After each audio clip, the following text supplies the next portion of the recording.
A palavra é Jesus Cristo. Sexta-feira, na segunda semana da Páscoa, 2 de maio de 2025. Memória de Santo Atanásio, bispo e doutor da Igreja. Apesar dos constantes obstáculos, os apóstolos, movidos pela fé no ressuscitado, não cessaram de ensinar e anunciar o Evangelho de Jesus Cristo. Assim fez Santo Atanásio, que era de Alexandria, do Egito, nascido em 295 e falecido em 373, que participou do Concílio de Nicéia no ano de 325 e foi grande defensor da divindade de Cristo. Peçamos a Deus que multiplique no mundo e em nossa vida a mesma fé que animou esse santo doutor da Igreja. Santo Atanásio, rogai por nós. Oremos. Deus eterno e todo-poderoso, que nos destes no bispo Santo Atanásio um exímio defensor da divindade do vosso Filho, concedei-nos, benigno, que, alegrando-nos com sua doutrina e proteção, possamos conhecer-vos sempre melhor e vos amar cada vez mais. Por nosso Senhor Jesus Cristo, vosso Filho, que é Deus, e convosco vive e reina na unidade do Espírito Santo, por todos os séculos dos séculos. Amém. Iniciamos ontem o mês de maio, mês dedicado à devoção mariana de modo especial, com uma homenagem aos nossos irmãos e irmãs, trabalhadores, trabalhadoras, todos nós o somos, e suplicando a Deus a bênção para os trabalhadores e para o seu trabalho. Recordando sempre que tem muita gente ainda que precisa de uma ocupação, precisa de uma oportunidade para, inclusive, pôr em prática os seus conhecimentos obtidos nos estudos, ou ainda para ganhar o pão de cada dia para si e para os seus. Que Deus nos abençoe, para que a justiça trabalhista também garanta no eixo governamental uma justa remuneração para o nosso povo, que ganha tão pouco e que tem que pagar tanto em impostos e em preços tão altos, até para se alimentar, além de todos os outros serviços da garantia do mínimo bem-estar que precisam dar à sua família. Que Deus nos abençoe com a graça de dias melhores e uma vida digna. Hoje, primeira sexta-feira do mês, nós queremos homenagear o Sagrado Coração de Jesus no mês dedicado a Maria e pedir-lhe que nos dê a graça de viver com um coração voltado para Ele, para o Senhor, cujo Sagrado Coração é fonte de misericórdia e de vida. Aos membros do Apostolado da Oração, que ontem em nossa diocese realizaram o seu congresso habitual, anual, e que hoje se encontram nas nossas comunidades para a reparação, adoração e louvor ao coração de Jesus, nosso muito obrigado pelo bom testemunho de vida nas nossas paróquias e que cresça numérica e qualitativamente na santidade este serviço do apostolado da oração, do movimento eucarístico jovem, dos jovens do apostolado e todas as expressões de vida e caridade e de oração que daí a Igreja tem. Inclusive o serviço de oração pelo Santo Padre, o Papa. A todos nosso muito obrigado e nossa bênção. A Virgem Maria, nossa Mãe, nos dê a graça de ter um mês feliz e de todo dia receber de nós, também neste programa, a nossa singela homenagem com a Ave Maria final destas meditações. A liturgia da palavra de hoje tem na primeira leitura o texto dos Atos dos Apóstolos no capítulo 5, versículos 34 a 42. O salmo responsorial será o Salmo 26, com 3 estrofes, intercalado entre elas o refrão: Ao Senhor eu peço apenas uma coisa, habitar no santuário do Senhor. E o Evangelho de São João, no capítulo 6, versículos de 1 a 15. No Sinédrio levanta-se uma voz prudente e determinante, decisiva, para que o Evangelho não fosse freado pela selvageria, ignorância e dissimulação do sumo sacerdote e dos outros membros do Sinédrio. Esta voz prudente e sábia é Gamaliel, que era mestre da lei, e todo o povo o estimava.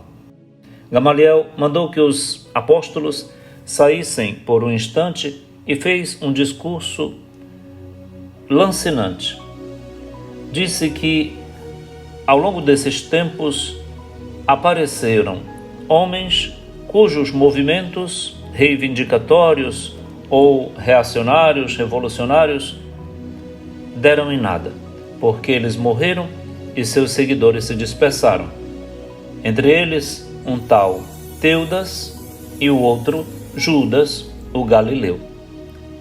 Portanto, se este movimento, em nome de Jesus de Nazaré, for de Deus, não se poderá ir contra Deus. E ele ainda adverte: cuidado para não vos pordes contra Deus, em luta contra Deus. E aconselha que deixem estes homens em paz, deixem prosseguir, porque se for dos homens, então é claro que não vai para frente como os outros, o projeto deles. Mas se for de Deus, como é que a gente vai se colocar contra Deus? E os membros do Sinédrio aceitaram o parecer de Gamaliel. Chamaram os apóstolos, mandaram açoitá-los ainda, proibiram-nos de falarem em nome de Jesus e depois os soltaram. Com esta decisão, estas atitudes, os apóstolos saíram do conselho do Sinédrio muito contentes por terem sido considerados dignos de injúrias por causa do nome de Jesus, e a cada dia, aqui vem o desdobramento positivo para o movimento evangelizador, a cada dia, no templo e pelas casas, portanto, militantemente, não cessavam de ensinar e anunciar o Evangelho de Jesus Cristo. O Evangelho, então, prosseguiu seu caminho no templo e nas casas. Como deve ser a nossa evangelização?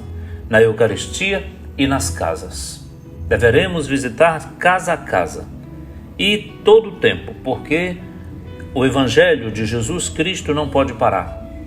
E assim, nós temos, então, neste acontecimento relatado por Lucas, no capítulo 5, um progresso do Evangelho de Jesus Cristo que encontra acolhida ainda hoje nas pastorais, nos movimentos, nos serviços, com tanto fruto, com tanto fulgor.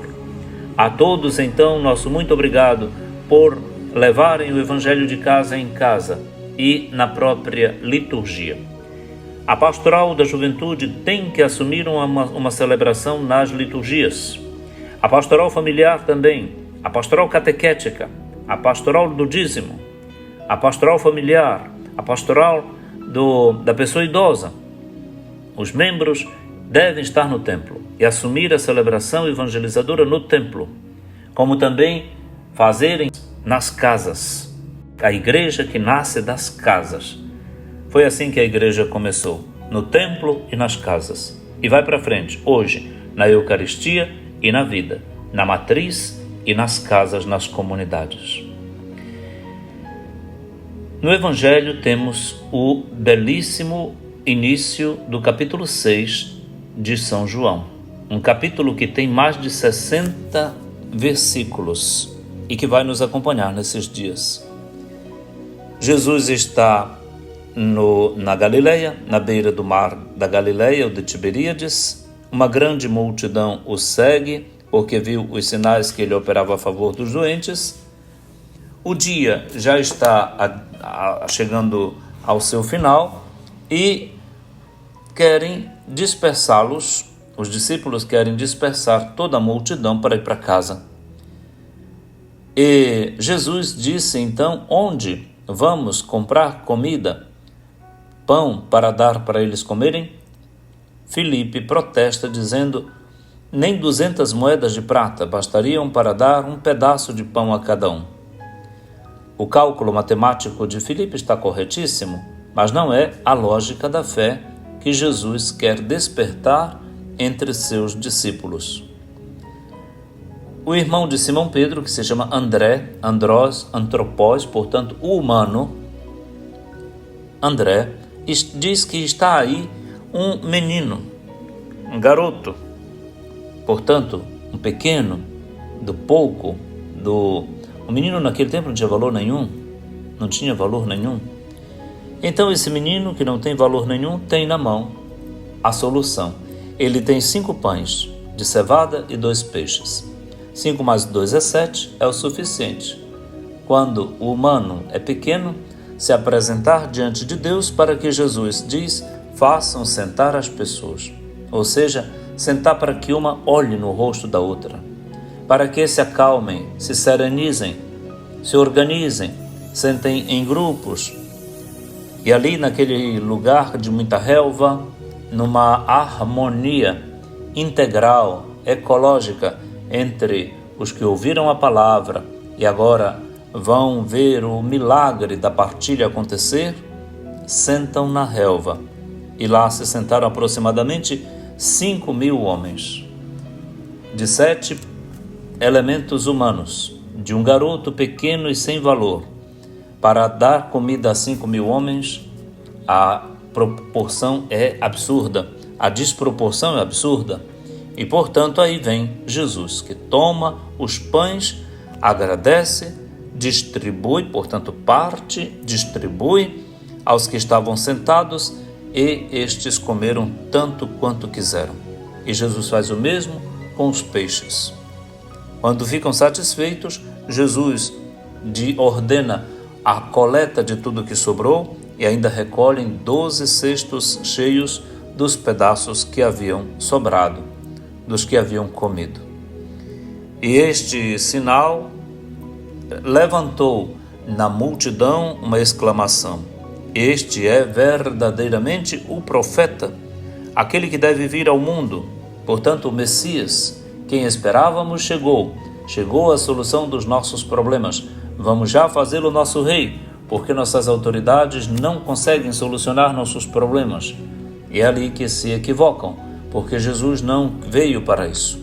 Não quer ser feito uma panaceia, um remédio para 1000 males, um solucionador de problemas. Jesus retira-se de novo sozinho para o monte para orar. Muito interessante este início do capítulo 6 do Evangelho de São João, porque daqui vai começar um caminho eucarístico, de uma doutrina, de uma catequese que lhe recomendo não perca nenhum dia. Com Nossa Senhora, Mãe do Filho de Deus, Mãe do Pão Vivo descido do céu, nós persigamos este caminho e prossigamos seguindo Jesus, para que tenhamos a vida eterna nele. A todos um feliz dia e um fecundo mês mariano.